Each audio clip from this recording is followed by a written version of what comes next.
All right, so 3, 2, 1. Ladies and gentlemen, this is kind of an exciting episode here. This is the another episode of the Zorich Podcast, and unlike this is the fun part. This is other interviews, pregame. We have some folks that are kind of associated, but really kind of represent our fan base. And starting off is Jason, Chad, and Sean, who are the crew behind Legion of Leprechaun. And I think one of the things that is exciting is that they represent kind of what your average Subway alumni would loves most about the university. And the fact that they've been able to get a group of folks together and kind of bond and have fun and talk and not swear, but enjoy the camaraderie that being a Notre Dame fan is all about. Ladies and gentlemen, we have the crew behind Legion of Leprechaun. What's up, guys? I just have to say, we're not worthy. No, give me 1 second. Let me turn this fan down right quick. Sorry about that. All right, sorry about that. All right, so here's what I'm really most excited about. I've had, folks who won national championships. I've had folks that or people who are historians about the university, but this is our first opportunity to kind of talk to or have folks who represent the average fan. And I think what's really unique about this is that, you're talking about folks of all walks of life. So you're talking about people who not only are Subway alumni, but have loved Notre Dame for years. I've talked to folks that they're 80 years old, but they have this passion for Notre Dame and they've never went there.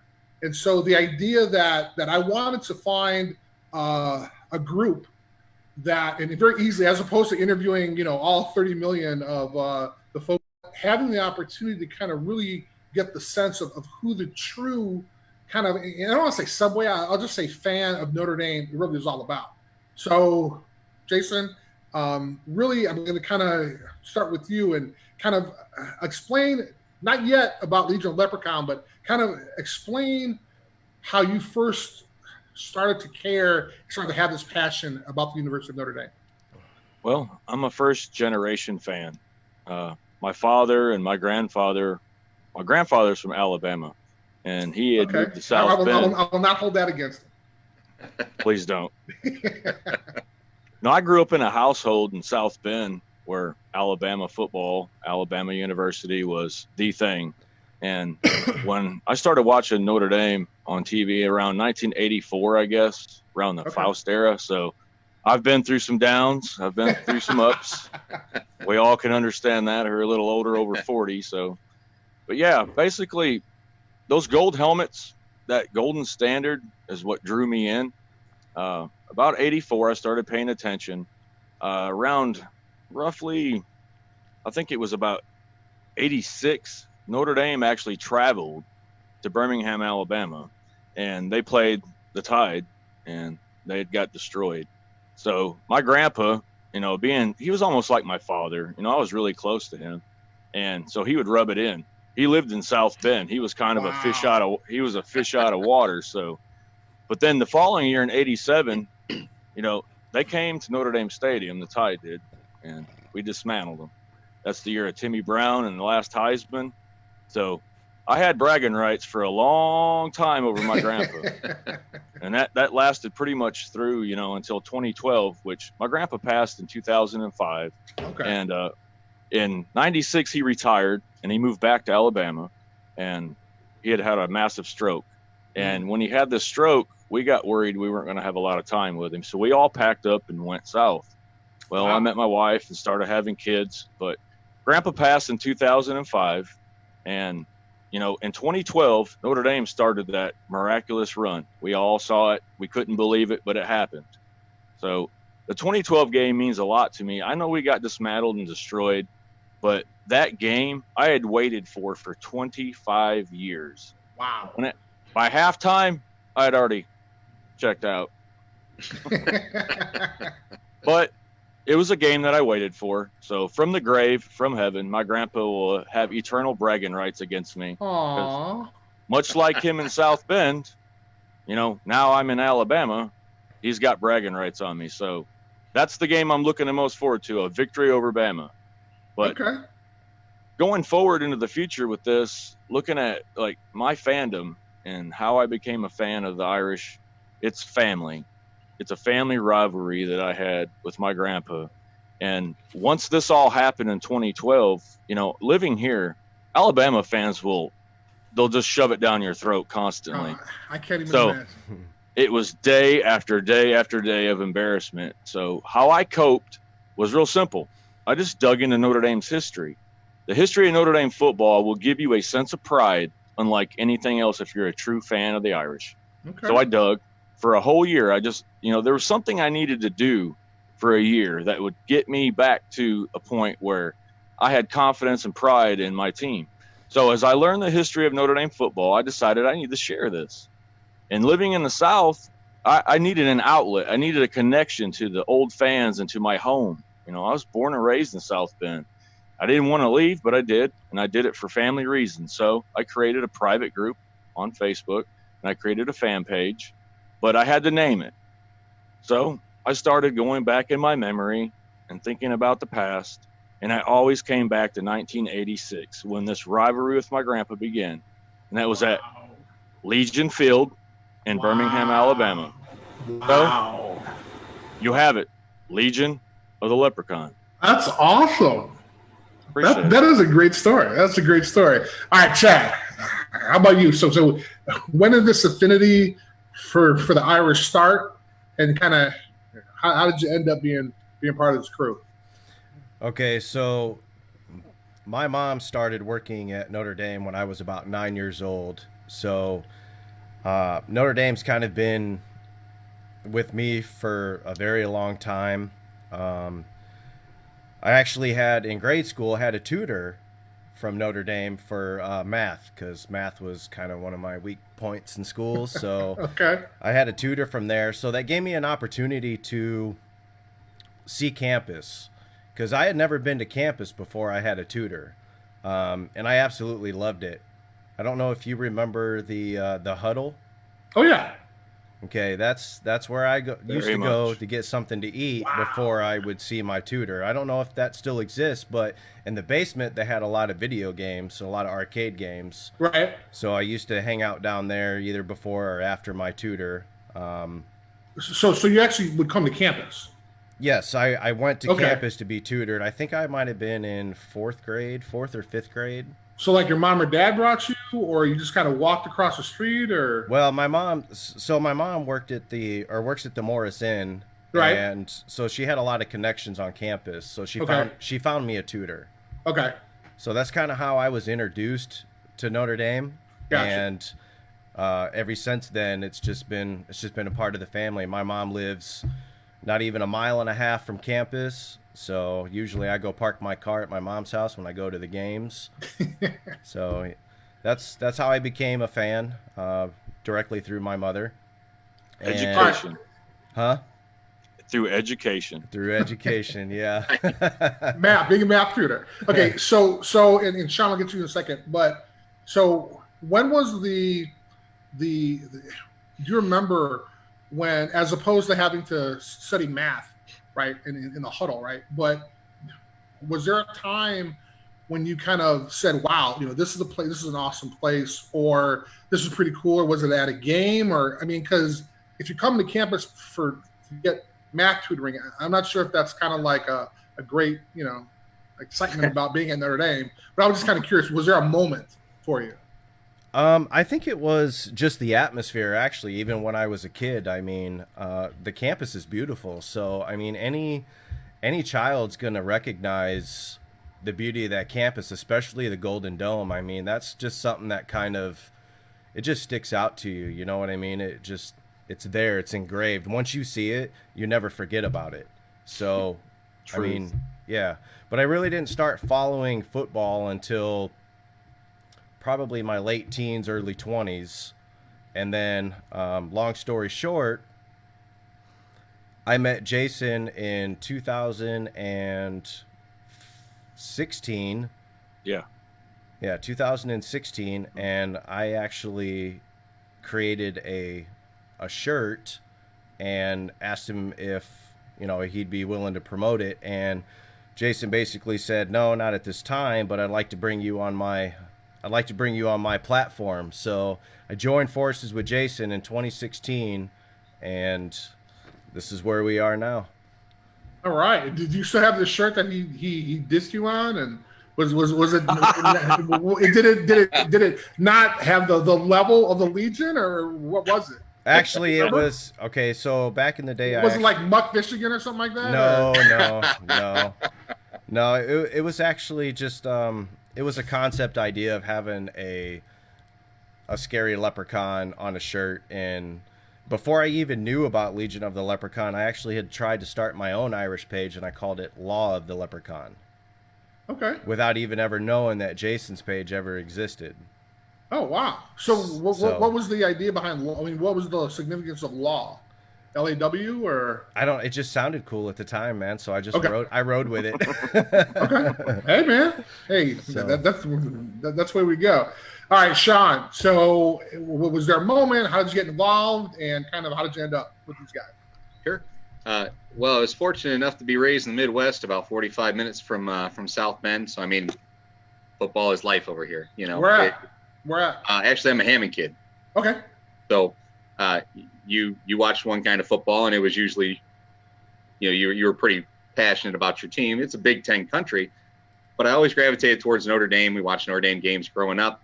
Same thing in the Faust era. We had some tough times, had some tough games, but one moment that really resonated with me when I was younger was the Catholics versus the convicts.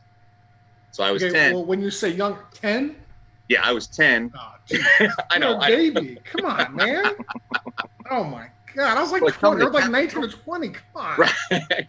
Coming to town, you've got these guys. They're villains. They're getting off wearing fatigues from the plane, and there's all this talk about how they're going to come in, they're going to take over, and this is going to be their house. And in my mind, I'm thinking, I've watched Notre Dame play. They're good this year. I love the Irish. Who do these guys think they are? Kind of like that. And then the pregame warm-up, and they had the dust up over by the tunnel. They did, right. Yeah, exactly. In my mind, I'm thinking, hey, they're going to try and bully Notre Dame in their own house. Did they realize that they're in South Bend? They're not in Miami? So at the end of that game, the way it played out, the way it ended, that was storybook. That was classic. That's one of the greatest games of all time, in my humble opinion. And I was a fan before that, but that really cemented it for me. And been following them ever since. The 2012 season was absolutely incredible. It was an amazing thing to watch. It was out of nowhere. And as chance would have it, as luck would have it, I actually married a St. Mary's graduate. Oh, so hello. Right. All right. But I had the good fortune to attend several games while she was going to school there, and also after that with friends and family and things like that. And there's something about the campus that you can't really put into words. You have to experience it. And I mean, we all know that because we've been there. Sure. Certain things that certain imagery that just really resonates. Like the first time I saw the grotto at night, and exactly. The first time I went to mass in the basilica, the first time I laid eyes on campus in fall with all the leaves changing colors, and that beautiful walk up to the dome from Touchdown Jesus, all the camaraderie you feel. I mean, one of my favorite memories is the Notre Dame Michigan game, when the announcer was telling during the timeout, it is so loud in here they can't get the play in. Wow. Michigan can't get the play in. And if you guys have been to the game, the last Michigan game against Notre Dame, I think it was 2018. They kept playing clips of that. They said, they're like, it's so loud in here, and Michigan keeps false starting. They can't get the play in because it's so loud. And then they'd show on the video screen, let's do that again. And we did.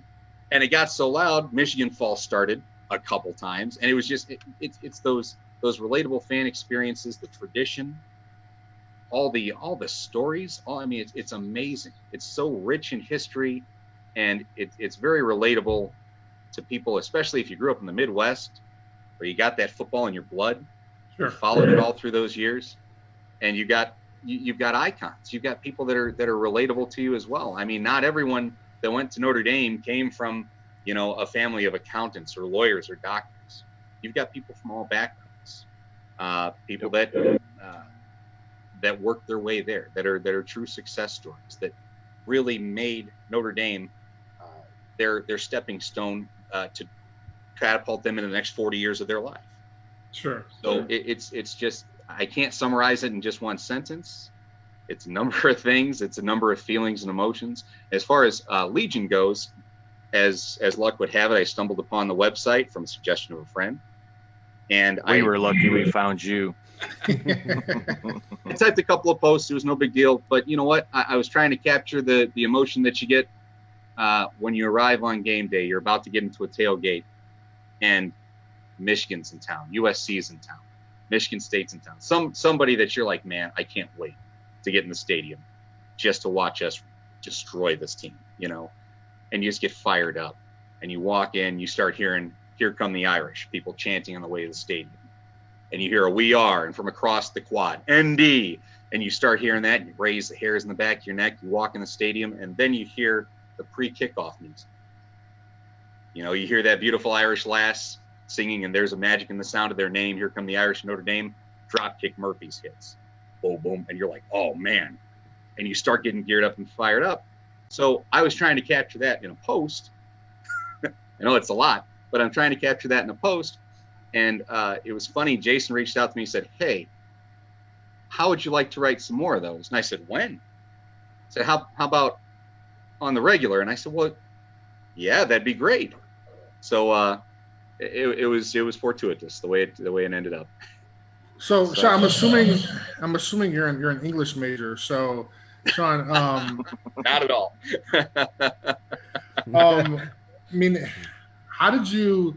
Did it take a while to write that post, or was it just feeling? Did you have any edits? Was it something that you were kind of nervous about? No, I'm serious. Because what I'd like to get is kind of what,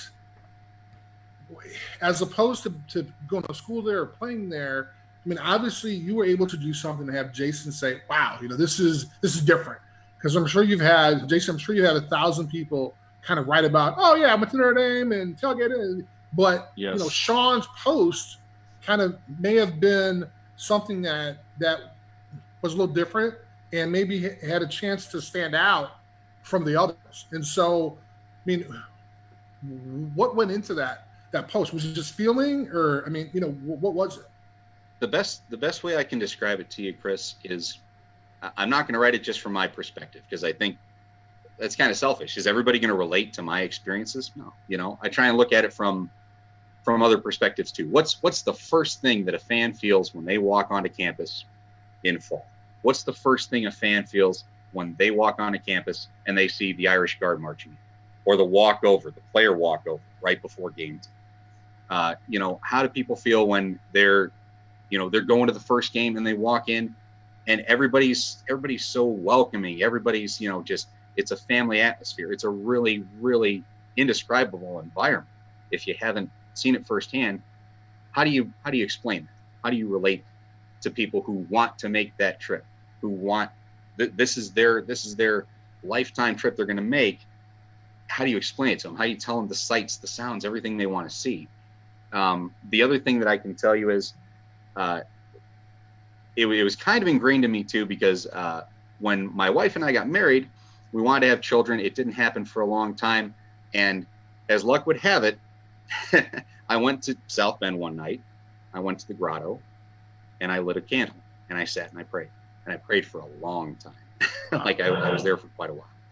And a gentleman walked up to me and said, "Is everything okay? You've been here for some time." I said, I'm kind of lost in thought, and had some words of encouragement. He said, "This really is a magical place." He says, "I've seen things happen here that I can't quite explain. And if your heart's in the right place and your intentions are true, I've seen miraculous things come from prayer." And I'm like, "Well, thank you very much." Do I think much of it at the time? Not necessarily, but I walk away, get in my car, leave. A week later, I'm working, and my wife calls me, and I'm working a midnight shift, and she says, can you talk? And I'm like, well, yeah, I'm a little busy, but what's up? And she says, well, I'm pregnant. And I like just hits me with this bombshell. I got the chills, man. Right. I got the chills. run over. It's amazing. I grab one of my coworkers who happens to be this 300-pound Italian guy with a raspy voice. He should have been in a mobster movie. I go, my wife's pregnant. He goes, put me down. And I was just overjoyed. And, does it seem a little cheesy to say maybe the prayer had something to do with it? Perhaps, but, that's not for anyone else to believe but me. So trying to capture all of that and bottle it up and package it into something relatable that everyone can read and be interested in. That's how I try to do it. Yeah, I've never known anybody that can spin it the way you do. You might give us 4 or 5 lines, but those 4 or 5 lines stick with you. And so again, Sean, were you an English major at one point, or did you want to write? I mean, how did that happen? This might get me in some trouble here. It's funny. So my aunt, my uncle, and my 2 cousins on my dad's side, all English majors. Go ahead. Throw out a guess. Where do you think they graduated from? Our Lady. IU. Oh, okay. Well, I have to make fun of IU, and every chance I get, and I wrote a little bit, coming out of high school and college, things like that. But it was kind of private. It was something that I did just as a hobby, and through just life being what it is, it kind of fell off after a while. I didn't have the inspiration, so to speak. And when my wife and I started a family, when you're truly in love, you're happy in your place in life, everything's going well, then it's easy. You've got plenty of things to write about. And then when I stumbled onto Legion, it was even easier. I love Notre Dame football, the family concept that we embrace, and that we make sure to, share with our fans. That's something that you don't get with with almost any other site that I've ever been on. We try to treat each other like, we are family here. So it made it really easy for creative juices to flow, and, no shortage of things to write. No, that's awesome. Ladies and gentlemen, we're with the Legion of Leprechaun. We got Chad, Jason, and Sean. Sean, thank you very much. That was a good story. Chad, kind of share with us maybe a moment, maybe it was a game. I mean, obviously having a chance to have to do homework there. I mean, as a young kid, was there a game for you that kind of made you fall in love with the place, or was it just kind of a progressive as you kind of got better and better in math that you were able to kind of, lead away from a place? But do you remember, was there a special game for you? I mean, I know Sean talked about the Michigan game. Was it something for you that kind of, or basically, what was your favorite game, and kind of tell us about that experience for you? Okay, so, of course, the campus has been engraved in my brain for a long time. So I didn't really start, like I said, following Notre Dame until probably I was about 19, 20. I remember one specific game that really stands out, and it was when Brady Quinn was quarterback. I can't remember the year, but it was when we played Michigan State, and it came down like to the last, I don't want to say 45 seconds, 60 seconds. I can't remember. You know what he's talking about. What game was it? Help him out. Help him out. You know what game was it? Chad, we're going right back to you. Okay. I'm going to tell you when it was, because it was the week after we played Michigan. And I'm going to tell you why, because like a jerk, we got married the week of the Notre Dame Michigan game, and I never lived it down. Trust me. Hey, you know what? This got scheduled a year and a half before the schedule for the year. So it was 2006. The 2006 schedule wasn't even out yet. So we put the flyers out, the invites out, and then the schedule hits, and I'm like, I'm gonna have to go into hiding. There's no way. I instantly getting phone calls, emails. What's wrong with you? Why do you hate Notre Dame? And I'm like, guys, I'm blaming my wife. So it was 2006. Okay. And it was September 16th, 2006 was the Michigan game. So it would have been September 23rd, 2006, when Notre Dame was down 17 points with like 5 minutes left in the third quarter. And I know this because we're coming off the airplane after our honeymoon coming back. And we had a ride from the airport back to our house. And I told our driver, I'm like, hey, can you put the Notre Dame game on? And he's like, I don't think you're going to want to watch it. And I'm like, why is that? He's like, Michigan State's rolling them. I'm like, put the game on. He puts the game on. And my wife knows that I don't like watching us lose. And I see we're down big. And she's like, why don't you just turn it off? And I'm like, they're going to come back. Don't worry about it. They're going to come back. That's what I said. That's what I said. He's like, they're down 17. I go, put the privacy window up, and there's no tip for you if you make another comment. You believe, or I'm going to get another ride. So he puts the privacy glass up, and we start slowly coming back. And it was Brady Quinn engineering the comeback. But back to you, Chad. That's when it was, though. No, but yeah, I was sitting in my uncle's house, an apartment off of Hickory. I think it was Hickory Village, and there was probably about 8 or 10 of us, and everybody was defeated. Like the last few minutes of the game, everybody was defeated. I was the only one that said, you guys calm down. They're going to come back. They're going to win this game. There's no way. It's not happening. I said, dude, calm down. I'm telling you, they're going to come back and they're going to win the game. Come down to the last few seconds. Notre Dame takes the lead, wins the game, and the entire apartment basically picked me up, and my head hit the ceiling.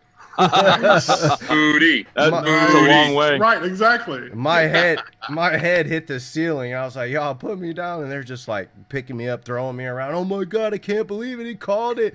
This dude had so much faith. I can't believe it. And that was one of the games that sticks out for me the most. Another one would be my son and I went to the Michigan game at home, where it was that conspiracy between, what was it, 37 to 31, or the interception return at the end that didn't count. Shoemate.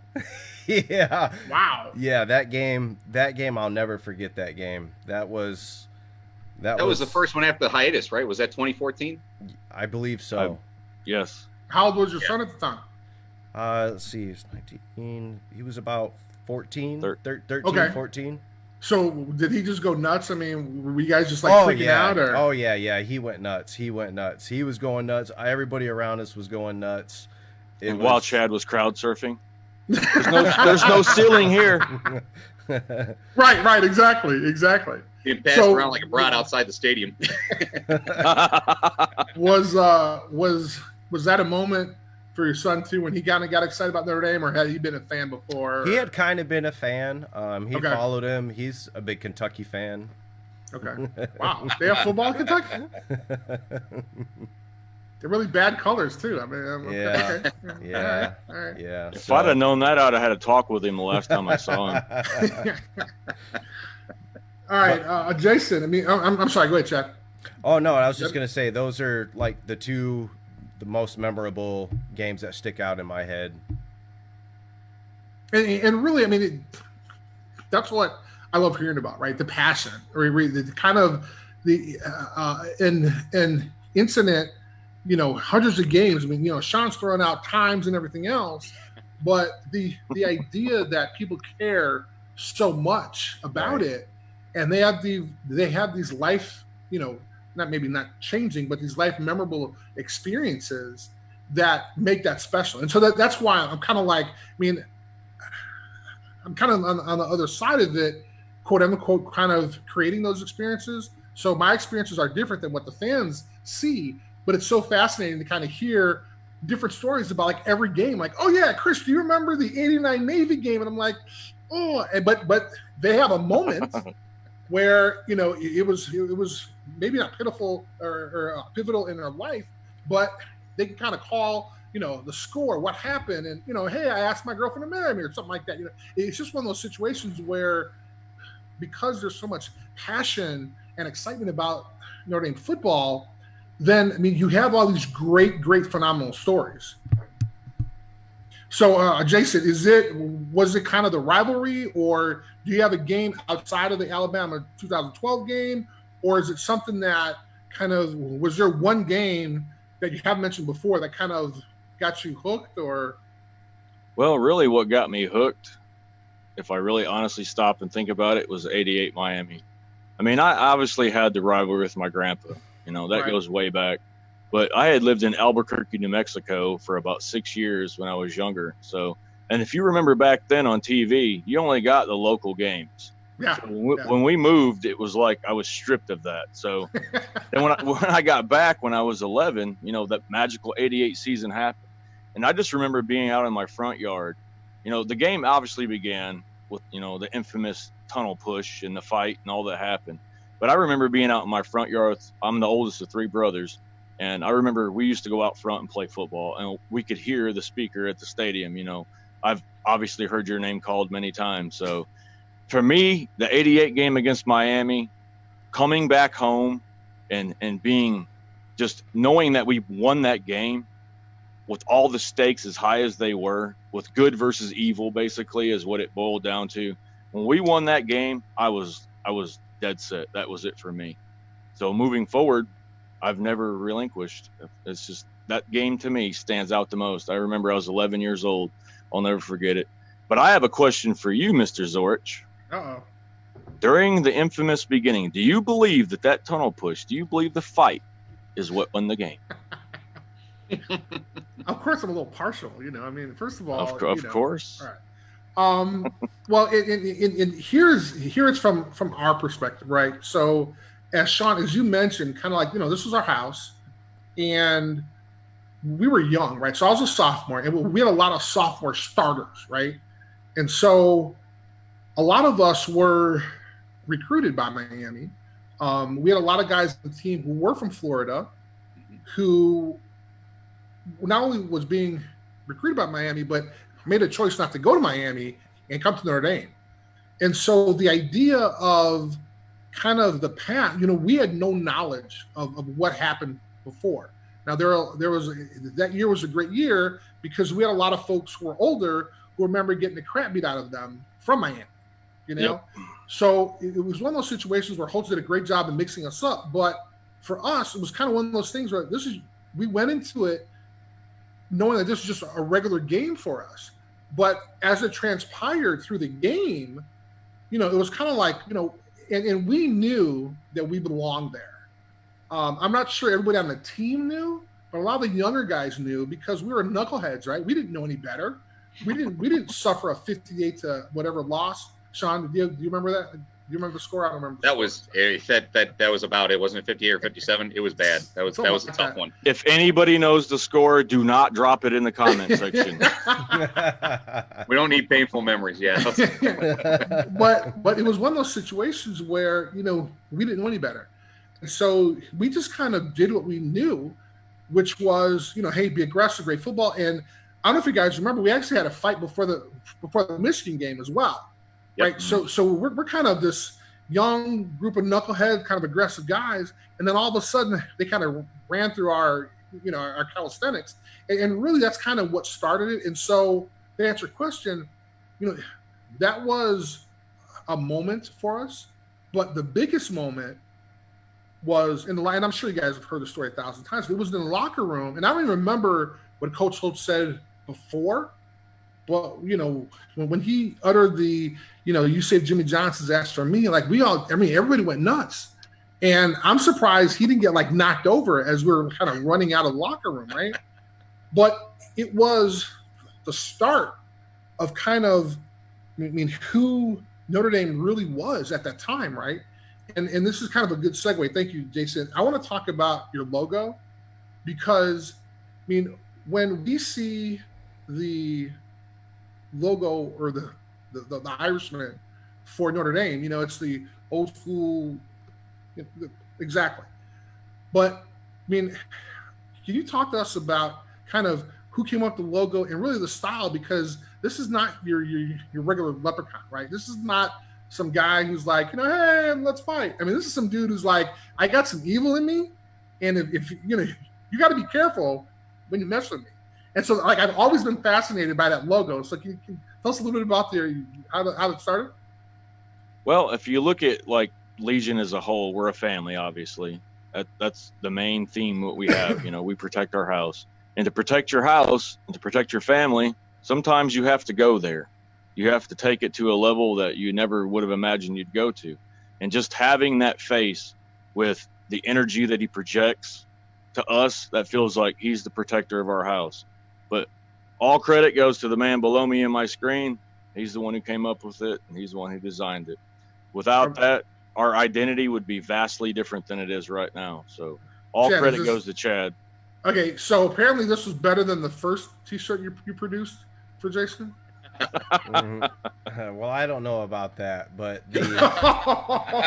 Jason, come on, man. The face actually originated from a tattoo that I tried to reach out to find the original author of, and I couldn't find him. And I kind of manipulated it so that it didn't, it wasn't like a copy, but I wanted to alter it to the point where it didn't, look like the same image as the tattoo as that I found. And I just started to tweak with the colors, and it kind of started to fall into place. The gold, the white teeth, the green shamrock. It just all fell into place.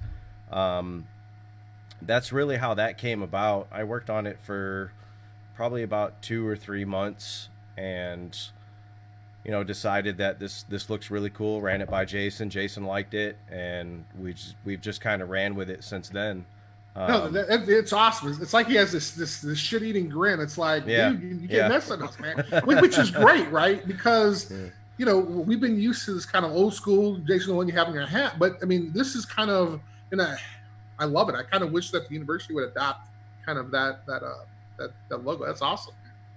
Yeah, we're an adoption home. We need adopted. Can I throw something out there about the logo, since you mentioned it real quick? Please. When I looked at the logo, first thing that popped in my mind was that's an Irishman from the south side of Chicago that had to walk by all the closed bars. Wow. Then had to walk through Tallahassee, then had to walk through Southern Cal to get to Ann Arbor to play Michigan in the middle of a snowstorm. He's beyond pissed. He's beyond pissed. But he's like, he sees his target and he's like, okay, let's go. I mean, it's a really cool spin, and the concept behind it, as Jason and Chad explained, I mean, that kind of captures it. And it's something that I think the team we've been missing in certain years. That player with an edge. Yep. Not Legion team, but no. Right. Gotcha, Yes. Gotcha. So you need 1, 2, 3 guys, like you said, maybe didn't quite know the enormity of the situation, maybe a little knuckleheadish stuff but they weren't going to play around, and they weren't going to let anybody push them on.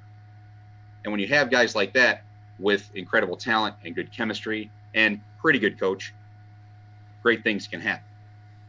All right, so you talk about the team, when you talk about the logo, Jason, can you kind of share with us? I know Legion is just not you 3 guys. Can you kind of talk about the rest of your team and Sure. maybe some folks? I'd be honored. I've actually been looking forward to this the most out of all the questions. Chad obviously is my right-hand man, and he's the tech support. His vision.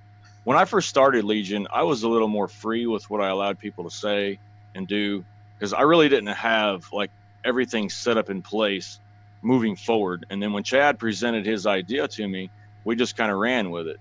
So Chad, you're my right-hand man. You're like my brother, and I couldn't do this without you. And then obviously the other man on the screen, Buck, he's like the inspiring voice of Legion. He's our main writer. His voice deserves to be on NBC. Anything we put his voice to is magic. Mm-hmm. And then Nice. I have to give a shout out to Ben Elijah. Okay. Ben, you take you and put you on our business cards and present you to the world.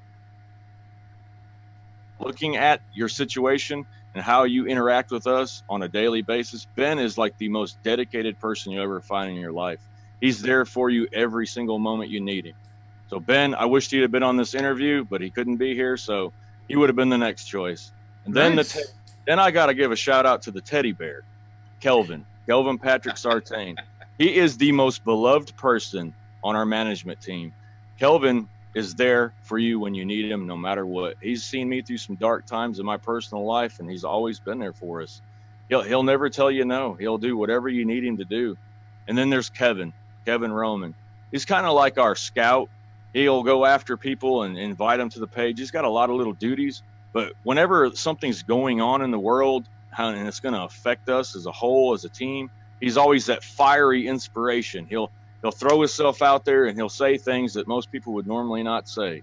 And I have a lot of respect for him. And then there's Alan Ferner. He's like another fiery person, but yet he's a no-nonsense rock of reason. That's the best way I can describe him. He is there, and he'll tell you like it is, whether you want to hear the truth or not. So he's kind of like our sheriff. You get what I'm saying here? And then there's Martin. Martin's fairly new to the team, but Martin is amazing. Martin will throw ideas out there, and he'll let them bounce off of you. And if you try to change or tweak his ideas, he doesn't take it personal. So Martin is a communicator, and that's what I love about Martin. When he joined the team, it added a whole new dimension to what we're trying to do. And then I have to give a shout out to the rest. There's 25 of us, so I can't sit here and go on all night. Every one of these people have an amazing attribute that has allowed them to function within our group and allowed them to function within our team, and there's been no nonsense. From Dan Williams. Dan's been with me from the very beginning, but Dan had to step away, but Dan's still a member, and he's still a part of what we do. He'll still make decisions and help me, when I need advice. And then there's Kyle Reynolds. Kyle's former military. Kyle's always got the point of view where, if you'll do what you need to do, you'll get results. And then there's Russ. Russ, I love you, man. Stay strong. Russ is another former military. Russ actually hosted a tailgate for us out west, and I'll be in debt for him for a long time for that. And then there's Michael Schaffner. He doesn't say a whole lot, but when he does, you listen. That's the difference with him. And then there's Steve Mullen, Mike Duca, Christina Kelly. Christina, thank you for the tailgate you hosted. And then there's Michael Hoyne. His son he's golden to us. We love that man's child. He'll forever be in my heart with us. Like that kid, I just love him, man. And then there's Ken Leedy. Ken is actually a huge fan of yours, Chris. And I'm giving him a shout out right now. So what's up, Ken? If Ken's got a question in the comment section, answer it. All right, and then fair enough. Corey Manning. Corey is a part of the team, but Corey, when he come to me, Corey showed himself as one of the most inspiring fans that we've had. Like, Corey loves what we do. Corey is fully invested in everything that we do, and he's always supportive. Like, anytime something may be going wrong or we might see a situation come up where, like, we're going to lose this game, we pretty much know it, so we go into damage control mode. Corey's like, be positive. He's a lot like Chad in that department. Chad has always projected himself as a positive person. And then that persona that he has is what turned Legion into what it is. And then I have to go to some others. We got Karen. Karen, she has been there since the beginning. She'll do her part, and she'll always check in on you and make sure you're okay. And we got James Kubiak. James, I was so glad to meet you at our last tailgate. That man can spin a football. I don't care what anybody says. I thought I had a good arm, but James, you got it. And then there's David Summers. David's fairly new. We haven't really got a chance to speak and talk much, but David's there. He's always present. And then we got Sean Crawford. He made us breakfast, and I'll forever be indebted for those pancakes, bro. And then my cousin Chris. Chris is our official tattoo artist. Obviously I've known Chris my whole life. I love you, Chris. And then John Matera. John, I am indebted to you for our union and what you've provided for us with your photography. You're a good person, John. You're always there for us, just like the rest of these people. And without every single person on this list, we could not function and do what we do. Our group is amazing, not only for the fans that we have collected, and we've all taken the time to sift through and accept based on certain criteria. Obviously, we have a lot of rules to get in Legion.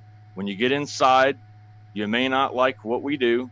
We have to keep a positive atmosphere, but the people I just listed right here uphold every single value that we have, and they're like family. They're not my friends, they're my family. And that's my team. And I couldn't do it without each and every single one of them. All right, so this is going to be a hard task, and this is kind of what I wanted to get at. Like, so can you sum up kind of, you named, Ben, Calvin, there's a ton of people you named, right? But what's different? What makes them want to be part of Legion? But more importantly, what made you say, hey, you're part of this team? Is it the love of Notre Dame? Did they have to, It's six. Honestly, it's 6 years worth of watching them in the group. Okay. Because I've been doing. This is our 6th year. We celebrated our 5th year anniversary last year. But nice. throughout the course of time, when I first started this, you'll have people that'll be completely dedicated to what you're doing, and you pay attention to that. They reach out to me, like if I have a problem in my normal life, and they see that, they reach out to me, and they're all like, "I'm going to donate my free time to do this," because nobody gets paid. It's all donated time. It's because they love it. And when you have people in your corner that do that, it's invaluable. And every one of them has expressed that throughout the course of time. And it's really easy to notice it. I mean, it's just obvious. And I couldn't do it without them. I love each and every single one of them. I may not say it enough, and I may not have the opportunity to know them all personally. And hopefully, eventually, at some point through our tailgates, I can meet every single one of them. So, but I just want you guys to all know I love you, and everything that we do, it couldn't be done without you guys, because it's a tremendous amount of work. Amen. With the content that we put out throughout the course of a season, especially in our private group, from our game day threads to post management, every post that drops in our group has to be policed, the comment section, and every post that gets submitted has to be approved. Every member request that comes in has to be reviewed. You have to go to their Facebook. You have to make sure they're not a bot. You have to actually look and see if they're an Irish fan. Thank you. No so it's a tremendous amount of work, and it's all donated time. But then if you'll look at the time that they spend on a personal level that has nothing to do with Legion, I'm answering messages all day long, but it doesn't bother me that I'm busy, because I know that each person that reaches out to me loves what we do, and they have a lot of respect for me. And in turn, that respect goes back to them. It's the only way I can describe this. It's unreal. I've never felt so much love. And starting Legion based on family like I did, and the ability to share how I felt about Notre Dame, it caught fire. It just caught fire. And like everybody that's there now, I have no doubt that every single one of them will go to bat for us when we need it. That is awesome. So, all right. So Chad, can you kind of explain kind of what being part of Legion is? I mean, there's just kind of the regular fan, and then Jason kind of mentioned the private group. Can you kind of explain to our audience, like, I mean, what's what, how to get into the certain level? I mean, is there a bonus? Hey, I get to talk with Jason, or I get to talk with you guys. I mean, how does that work? So are you talking about like the difference between our public page and our private page? Yes. Okay. So the difference between those two pages is our public page is more or less our like title cover to our book, so to speak. And then our private group is like, all the pages and the chapters and the content in between, the front cover and the back cover. Our private group is fan driven.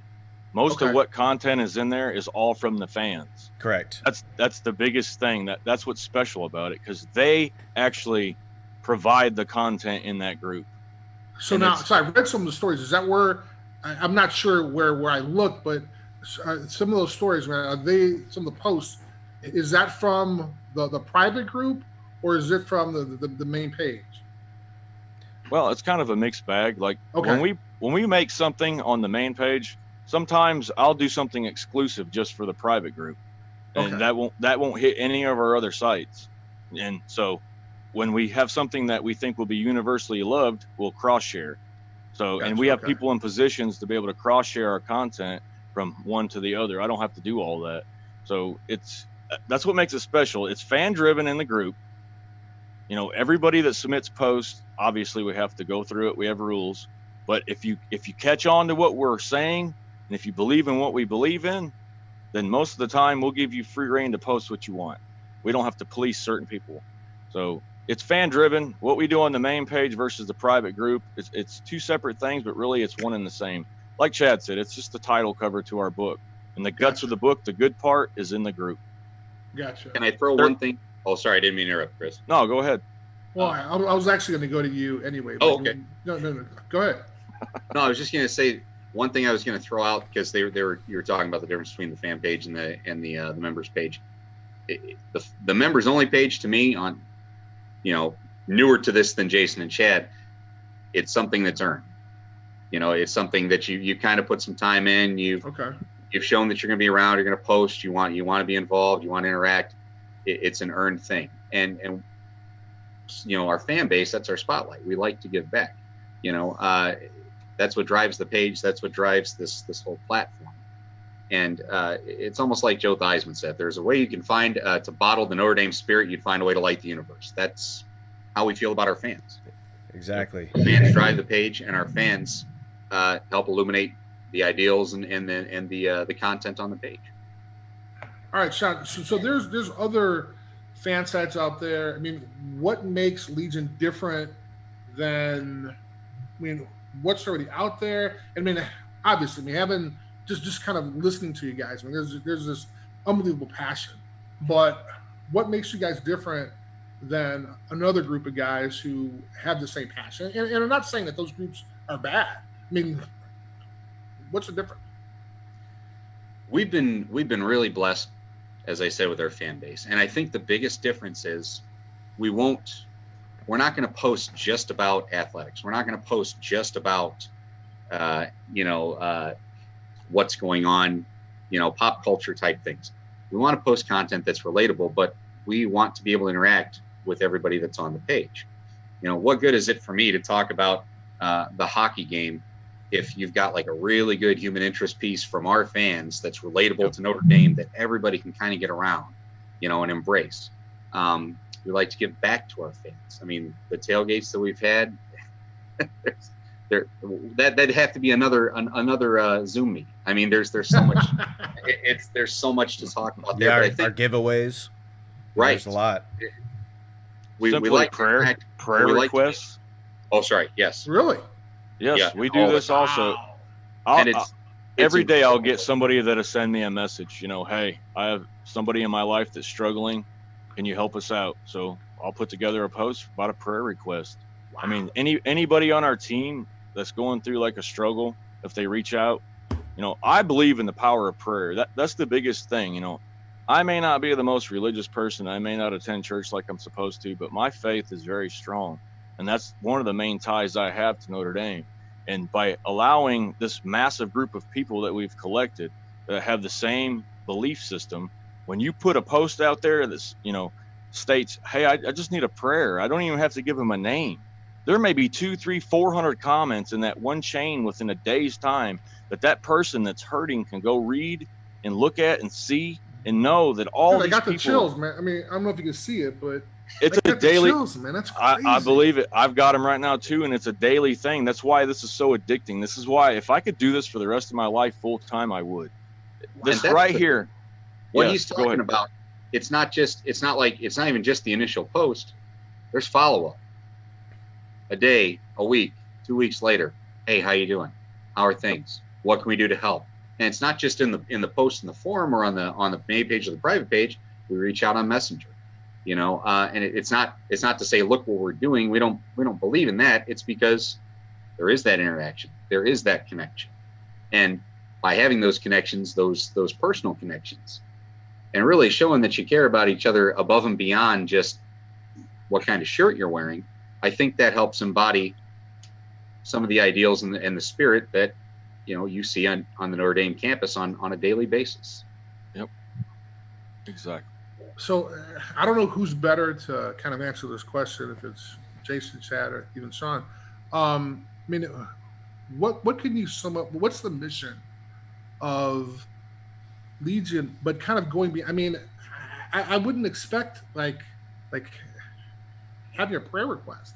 I mean, I think that goes beyond like X's and O's. It goes beyond. It's like, oh, I think we should get a new football coach. I mean, that goes beyond that. I mean, like, I'm amazed. I mean, so kind of give me an understanding of what your mission is, but also kind of taking in like that aspect too. I mean, this is. I mean, I just thought it was like, oh, some guys talking crap about, who won or who lost. I ain't talking about folks, reaching out because they need some inspiration. We want to create discussion in the Legion platform, and the discussion we want to make sure stays civil, stays, positive, very positive. If you family oriented, yes, and respectful. Yeah, if you have an opinion, you can state your opinion as long as you're backing your opinion up and not just spitting out some blatant words that you're just trying to get the rest of the group to react to. We don't want people. We're not looking for people who are wanting people to react to their posts. We want people who are wanting to be proactive to their posts. We're going against the grain. Most of social media, clickbait, it's all negative. They want to just throw out all the negative, and that'll draw in people, that'll draw in money. For us, it's not about that. We're going completely against that. It's complete opposite of that. And we've taken a lot of flack from new members who will join. We have questions that they answer when they come in and say, yes, I agree to these rules. But, a lot of people will overlook that just to come in. Right. And then when they get in there and they feel like they need to instigate an argument, and they'll throw out a bunch of banter that will instigate people to fire back. I mean, we're policing every thread, and our members finally, they comprehend and understand that they also are part of the team. It's not just us 25 who do the job behind the scenes. It's everybody, because we're a family. Yeah, team and inside, effort. and inside your family, like if you're sitting at the dinner table and you're discussing the day with your children and your wife, I mean, are you going to come in there with an attitude that's going to instigate an argument? No, Right. You're going to come in there with a positive outlook. It's just, you've got to come into Legion with an aspect in your brain that's going to tell you, what can you provide positive to this? What are you giving to Legion? Are you taking from it, or are you giving to it? Because we're all giving to Legion. We're all giving our free time. So when you come in, will you give something to us positive that we can look at and build upon? That's our mission. Our mission is to uphold Notre Dame's beliefs and standards. Number one. That's the number one thing. We want to be as respectful to that university as we possibly can, because all this is founded upon our love for her. Sure. And so the next step going forward, when you join our family, do you want to be positive, and do you want to gain something from this, or do you want to take from it? It's really simple. Wow, that's awesome. We got Chad, Jason, and Sean from Legion of Leprechaun. Legion of Leprechaun, sorry. So, man, I don't even know how to ask. Like, the excitement that goes into, and it's not just football Saturdays, but I mean, obviously throughout the year you got prayer requests and everything. I mean, what's the future of what you guys are trying to do? Are you guys trying to take it, and I don't want to say next level, I mean, I don't even know what that is, but the idea that, I mean, you guys are answering prayer requests. I don't even know if that's kind of cool in itself. But I mean, where do you see yourself? Where do you see Legion in 5 years? Well, in 5 years, honestly, I want a physical establishment. That's the next step of our evolution. Obviously, we have an establishment, online. Everybody can come and be a part of our family. But we want a place that is a destination. If you're under our flag, if you're under our beliefs, and you stand with us in what we're trying to do and accomplish, we want a physical establishment that is like another destination in South Bend or Mishawaka and somewhere in the Michiana area that you can come to as a member and be with like-minded people under the flag of Legion, but still under the belief of Our Lady. That's the number one evolutionary next step for us, is a physical establishment. A summer cottage. There you go. And I'm sure Sean's looking, believe me. So we got a ton of questions. One I thought was pretty awesome. Where could we get a T-shirt or a flag or something like that? Okay, I'll throw that to Chad. Our T-shirts, we have a Teespring store. We currently are using Teespring for our manufacturer. That is, if you just go to teespring.com and type in Legion of the Leprechaun in the search bar, it will it'll take you right to that. For the flags, our flags are on a Facebook page called Legion Club Apparel. So on Facebook, you just need to search Legion Club Apparel inside the search bar, and it'll take you right to it. The reason why we do those things is because I'm personally shipping the flags, but our merchandise is coming from a print-on-demand service. And the reason why that we do that is because all of us work 10 hours a day. All of us got families. Exactly. I mean, I won't be, right now in this point in time, I won't be able to keep up with You know, shipping shirts. We can't get inventory. I mean, you can't. I mean, Yeah, you know, you can't get a couple boxes in your basement. I mean, that's tough, man. I'm just being, you know, straight up honest. I can't do that. Flags and license plates right now fits my schedule. I'm hoping to maybe tweak some things at work to where I have a couple extra hours a day. So things may be changing pretty soon with the Legion platform and our merchandise. But as far as right now, Teespring. For shirts. Yep. Teespring for shirts. Yep. And then Facebook for the flags. Correct, which is Legion Club apparel. Okay, and then, excuse my ignorance, for the shirts, I mean, does it have that badass leprechaun, or please don't tell me it's like a little polo or something like that. Is it like front and center? I mean, is it huge or what? Yeah, so there was one of our specific fans called it a logo from armpit to armpit. Nice. Okay. All right. So, there you go. But the reason why we have it armpit to armpit is because we're trying to be bold. We're trying to be. I like it. You know, we want people to see our brand. We don't want to have a little itty bitty, you know, thing right here and nobody see it. So I mean, that's just uncompromising. Yeah, that's just the way it is. We want people to see this logo. And I mean, that's obvious. I mean, it's a great logo. And this kind of freaked me out when I saw it, but some fan, I forgot his name. I apologize about this, but if he's listening, I feel terrible. But he has a tattoo of me on his forearm. Have you guys encountered anyone that tattooed your guy's face anywhere? Yep. Yeah, we've got a few. Nice. I mean, seriously. I mean, that is like the ultimate kind of honor, isn't it? I mean, 'cause you're talking about for life, right? I mean, yes. I'm saying it's kick-ass, man. I love that. I love the leprechaun. Man. Yeah, awesome. it does feel pretty good. I remember the first time that actually Jason spotted the first tattoo of the leprechaun face, our logo, and he sent me a message, and I looked at it, and I was like, oh my gosh, I can't believe this guy got this logo tattooed on his body. Just went into immediate, like, that's really cool. I can't believe it. That's awesome. You know, it's just it's a so great flattering. feeling. Yeah, it is. It's a great feeling.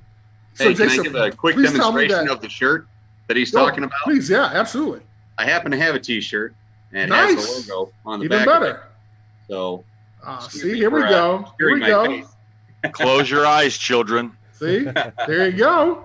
And the other side, you've got, of course, Legion and the. That's what I'm talking about, man. In the word. It's that's awesome. Cool. I'm hoping they come in double XL, right? Sure. Yes, I got those notes written down, Chris. I got you covered, buddy. Thank you very much. I haven't lost too much weight, but thank you. So I'm hopefully the individual that you saw with the tattoo, do they get like some type of honorary membership? I mean, do they just kind of walk in bold and like, hey, come on, Jason, what up? I mean, that guy gets a sofa in the house probably. He can raid the fridge. We'll give him first chance at it, His face will definitely be on the wall in the pub. Right. I promise you. Fair enough. Okay, so, I mean, we're kind of winding. Dude, I feel like I'm like just hanging out with my guys, man. This is awesome, man. We're kind of winding down a little bit. But, so I've heard about these legendary tailgates. And, I mean, I obviously want to be part of it. I mean, this is awesome. As long as I get a shirt, though. I mean, if I can get a shirt, then I'm not in. a problem. But please talk to us kind of how that started and kind of what you see going forward. And I know it's kind of crazy with COVID and stuff like that. We're not even sure how many people are going to be in the stands at Notre Dame, let alone tailgating. So if you can just kind of share with us kind of how it started and kind of all the excitement around that. Chad can speak on that more than me, but I'll start off by saying it's about giving back. Okay. That's mainly the whole point in it is the brethren of people coming together and just being together, spending that time together as a family and giving back to them. The merchandise is there to buy, to represent our club, to show people that you're a part of it, but that money goes back into everybody else. So it's not like, we're trying to rip anybody off. We're giving back, we're giving you what you give us, and that's love. And Chad, he can speak more on how the tailgating began, because I've only actually been to one because I live so far away. Okay. And it was amazing. It was an amazing experience I'll never forget. But Chad can speak on that a whole lot more than I can. Well, the tailgating, I think, originally started from Sean Crawford. I remember Sean Crawford reaching out to me and asking me what our plans are for tailgating, and I really didn't have any. But he wanted to kind of take initiative and host one, so we allowed him to do that, and we allowed a couple of other of our administration team to do that. Kevin Roman, Christina Kelly, we had a few others there. It was actually just kind of it's just something that flourished out of nowhere. I mean, it was one day it was just a question, and then 3 days later we're planning for a tailgate with members, our administration team, and that's just kind of how it all began. I mean, it was really none of this was ever intended. The merchandise was never intended. The tailgates were never intended. I mean, none of this, it all kind of flourished from the members requesting things and bringing ideas to the table. So, I mean, honestly, I can't take any credit for the tailgates. They just blossomed out of nowhere, man. Yep. That's awesome, man. When your house is built on a solid foundation, things just bloom from it. That's the only way we can describe it, really, honestly. It really took off once it started to get. Once it was put on the page and people saw, you're really having this? When are you doing? Are you serious? It just, I mean, traction was immediate, and a lot of people were really, really interested. The one we had last year for USC, that was pretty epic. I wish I could go back to that day, man. I wish I could go back. There were some Southern Cal people that were walking by the tailgate that saw us, and I think they just turned around and walked back to their vehicle and got on a flight back to California. It was a good time. It might have been the sledgehammer in the USC helmet. No comment. Okay. All right, so we got sledgehammers, we got opponents' helmets. That's awesome, man. So, yeah. I mean, is it something? I mean, are you guys putting it on, or I mean, do part of the Legion, do they come out and supply food? I mean, how does it work? Yeah, so everybody kind of just participated. I mean, we had a couple of guys, of course, Sean Buck did our last tailgate and made like 40 pounds of pulled pork, and I don't know, we had like 100, we had like 100 burgers and 100 brats, but other members came in and they brought all kinds of stuff. They brought, food and beverages. All right, so Chad, hold on. I got one question. Does Sean allow other people on the grill, or is he one of those guys who? Okay. I'll put it this way. No, I love to have people help out and contribute, and I'm never going to be like, oh, I can do this and you can't. As far as the pulled pork and barbecue stuff like that, that's something I like to do, dabble in my own time. And when we came up with a possible tailgate for USC, I said, well, guys, what do you want to do? And they're like, we can do hot dogs, we can do burgers. I said, that sounds great. Let me throw a curveball at you. How'd you guys like some smoked barbecue? And they're like, you can do that? And I'm like, as a matter of fact, I can. How much do you want? They're like, well, what can you do? I'm like, about 40 pounds of it. And they're like, that's a lot. And I'm like, yeah, that should be enough. Why don't we do that? So I threw 4 10-pound bone-in pork butts in the smoker the night before, and they were ready to come out at about 7 a.m. I wrapped them, put them in coolers. We brought them out there and pulled it out on site, put them in broaster pans, and kept them warm. So we did that. We did 100 burgers, 100 brats. We had sides, we had veggies, stuff like that. But I mean, the main point behind this is it's not look at what we do. It's look what we're trying to embrace here. Look what we're trying to put out there. We want you to know that this isn't about any singular person. This is about giving back to the fans. It's about, a family atmosphere. We want you to come in and feel welcome. We want you to think that, I mean, is there colorful language? Sure. But we're not going to do that like around kids and stuff like that.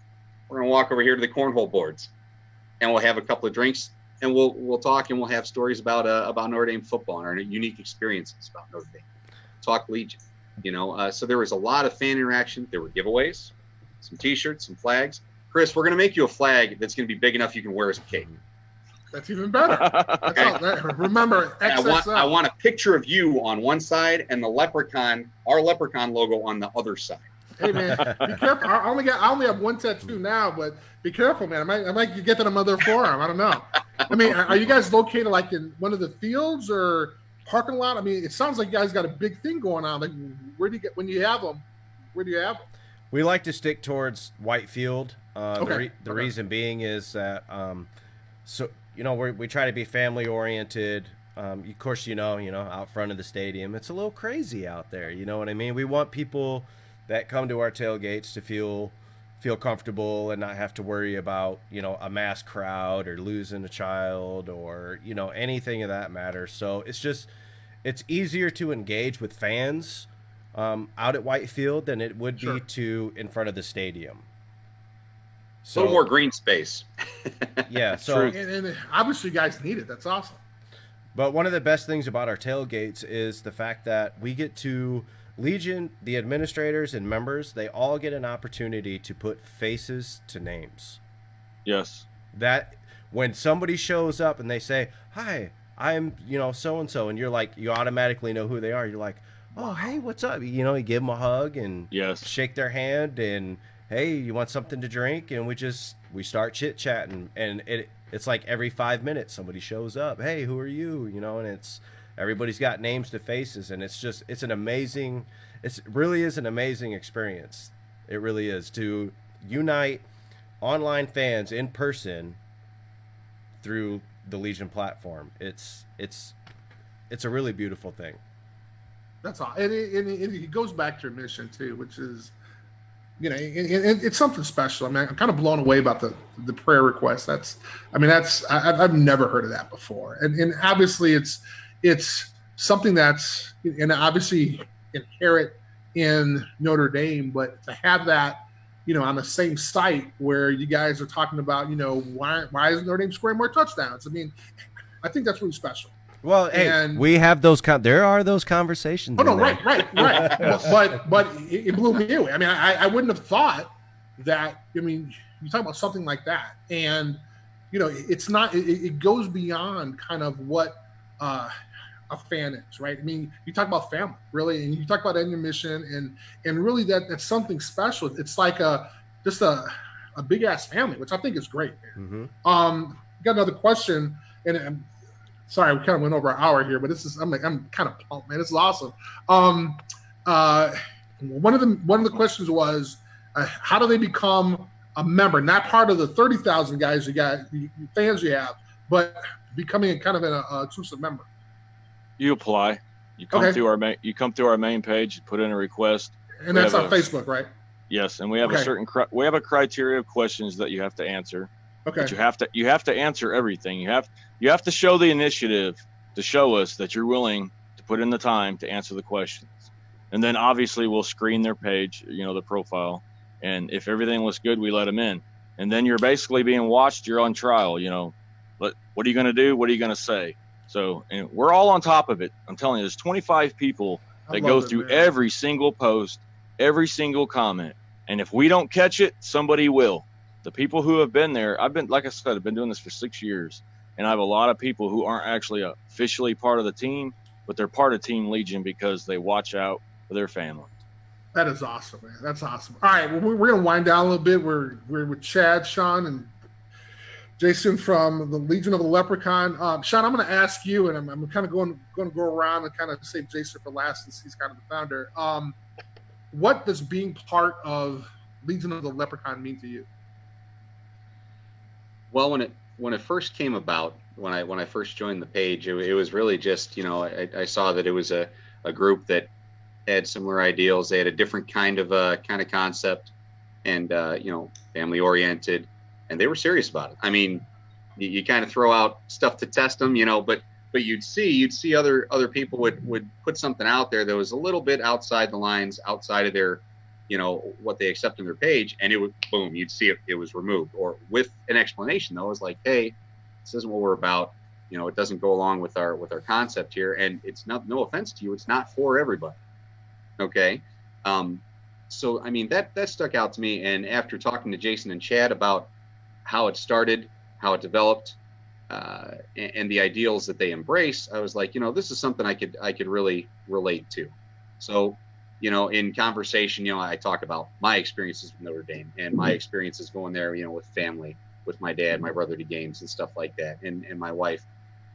So putting all that together, like I said, it's hard to compartmentalize and capture it with just a sentence or two, but it's the realization that you have this family that embraces the same ideals and the same spirit and the same passion and the belief in God and everything that goes along with it in a group setting that's family oriented and everyone looks out for one. And that's such a deep underlying concept that gets overlooked in other sites. As you said, the prayer request. It's not like, prayers, and that's it. We follow up. We want to know what happened. We want to know how you're doing. How can we help out? Can we get you out to a tailgate? We'd love to meet your family. Can we do these things? It's these interpersonal connections, these relatable experiences and posts and feelings and ideas and thoughts that all come together in this melting pot of creativity. And it just explodes. I mean, the page blows up. People identify with it. And when you see all these people coming together in a show of support and solidarity, it's really an incredible thing. And you can't help but be inspired by it. All these people that have these struggles that we take for granted every day. And they're pushing through it because they believe, because they have this belief, because they've been to Our Lady, they've been to the grotto, they've seen prayer in action work.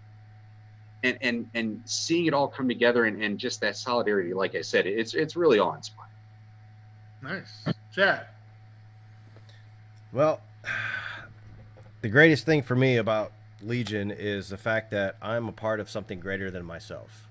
I get to witness people creating relationships with each other, having discussions with each other on a daily basis, and people being able to get along and be able to share the passion of Notre Dame without tearing each other down. That's the most important thing that I love the most, because again, I'm being part of something that's greater than myself, and that really does bring great passion to my life, just to be able to communicate with the rest of the team and just be part of something that I never thought that I would ever be part of ever in my life. So Legion, Jason, bro, I love you, man. This is really awesome. I can't thank you enough for bringing me on 5 years ago, and it's an amazing opportunity to put myself out there as well and share my passion with Legion with everybody else. We're trying to attain a giant family, and we're going to get there, and we're going to get our physical establishment. And when you walk into our physical establishment, it's going to be like yelling Norm on Cheers. Nice. Nice. Jason, this is your baby, man. I mean, you obviously have a history here, but just, I mean, not that you can put it into words, but just kind of tell us what it means to you. Well, and what's it evolved to? What's it evolved to? If you'll look at what brought it about, was a complete and total beatdown and full embarrassment. It was my escape at first. But when you honestly look at what was created based off of that, my separation from home and my identity of who I was, trying to recapture my identity, some confidence, some camaraderie, some friendships and family. That's to me, that's the only way I can describe it. I can go on for 2 hours here if I wanted to talking about it, but basically what Legion, the most important thing to me about Legion is that every day when I wake up, it doesn't matter what happened the night before or the day before. All I got to do is open that cell phone and go to that members group, and I'll find inspiration from somebody. Somebody will inspire me every single day. And it's just the common belief. It's just the coming together of all these people. And that's what I need every day in my life. And if you join us, you'll realize immediately as soon as you join, we are a family. That is awesome, man. Ladies and gentlemen, man, this was, I mean, honestly, we can go on for longer. You guys got to promise me you'll come back. Is that fair enough? Promise. All right, and then Ben, absolutely. We have to have Ben too. We have to have another box for Ben. Too. Yeah, Ben. I know you're watching you, but you're on next, brother. Guys, this has been awesome, man, and I feel kind of like an honorary member. I feel like part of the family. This has been great. You're talking about, I mean, obviously, I've had a different type of experience, but knowing that there's individuals out there that care about the school as much as I do, but have had all these different experiences around it. Not necessarily have gone there, but maybe have never even traveled to Notre Dame, but they're able to kind of see through you guys and what you've created, how much of a special place this is. And regardless of a score on a scoreboard, you know, the main thing is family.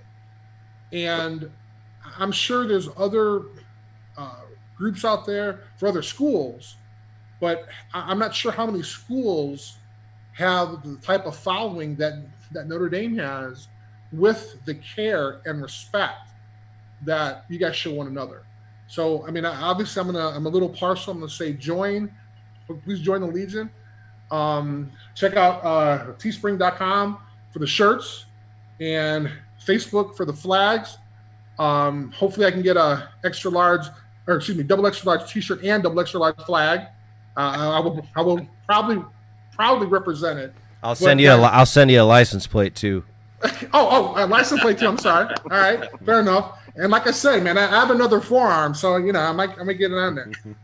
Guys, this has been awesome, man. And I'm seriously, this is kind of exciting for me because I've kind of had a chance to kind of get a real understanding of kind of who our fans are, and kind of through you and what you guys have created, it just makes it more special.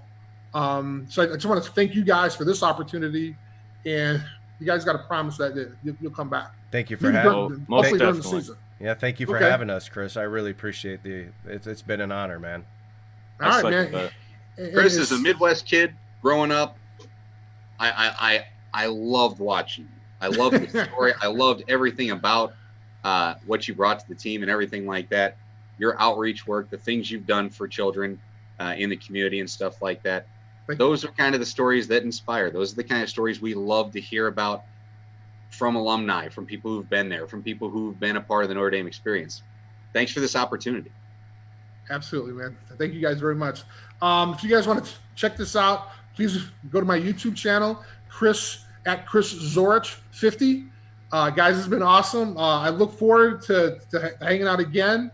More importantly, after all this COVID stuff gets done, I look forward to one of those tailgates, man. I want to be there and kind of experience everything. And I promise, Sean, I won't cook. Get Tony there. All right, Mr. Rice. Well, I would like to get on the grill, but I'm a little embarrassed because I don't want Sean to knock me over or anything like that. Hey, Chris, before we sign off on three, can we do a Go Irish together? Oh, I'd love it, man. Go ahead. All right, so on three, Go Irish, then we sign off, right? You got it. All right, 1, 2, 3. Go Irish! Irish.